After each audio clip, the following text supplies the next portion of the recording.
Good morning, Philippines! Mga agaw, mga bay!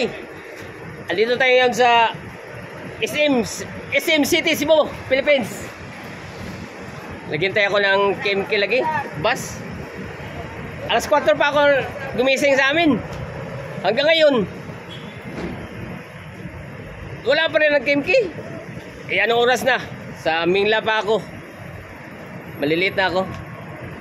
Kaya, nagpa-desisyon ako ng uwi na lang ako, di lang ako duty ngayon. Meron dito ang katabi ko, naghintay rin ng KMK. Boss, good morning. Morning. Naghintay ka rin ng KMK? Oh, para San Fernando. San Fernando.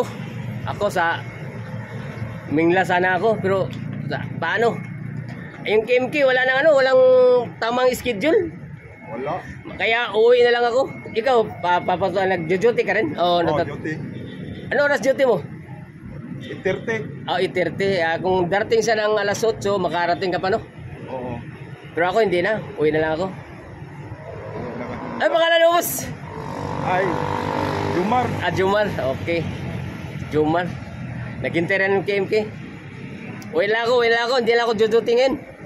Bye-bye. Thank you. I love you, Philippines. Okay.